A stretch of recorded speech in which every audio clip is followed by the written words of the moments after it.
Today we're going to be painting the simplest view, a rainy day, with a very steady hand. You've let that dry and we continue to use Payne's grey.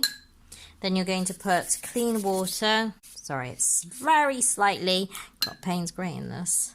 Somebody should have cleaned her water. And you're going to put it all the way down to the horizon. And then what you're going to do is you're going to take your sketch pad, your watercolour paper, and put it up at a slight angle. And then you're going to load up your brush using the side of it. And you're going to go across, load up again.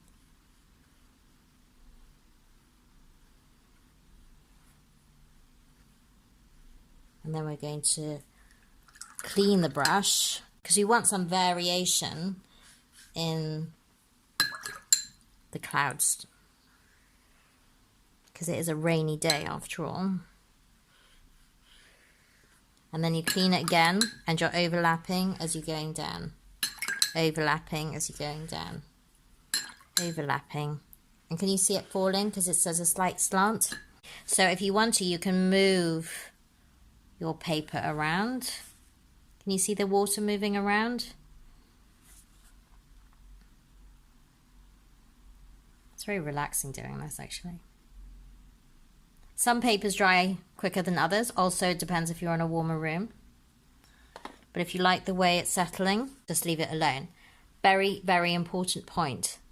Do not go back up here with a wet brush.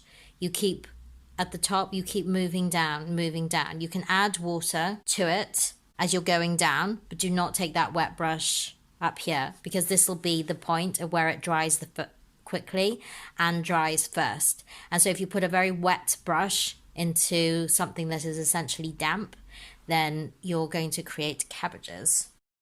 If you find that you have got extra paint at the side, take a tissue and just gently lean the paper into the tissue and you'll take off the excess and then just leave it. And for this one, I would let it dry naturally. You could try it with a hairdryer, but the problem is when you've got very, very wet paint, it's going to blow it into potentially cabbages. So you just need to keep an eye on it and let it dry naturally. Now that is dry, you will take a very, very small brush and you're going to paint one little carrot shape here. And another smaller carrot shape here. Always start with the body, otherwise you tend to have too big a head. Make them quite dark. And then a little dot for the head. As I said, don't make them too big. Aliens have not landed. And there you have a very simple but very effective atmospheric landscape. A rainy day.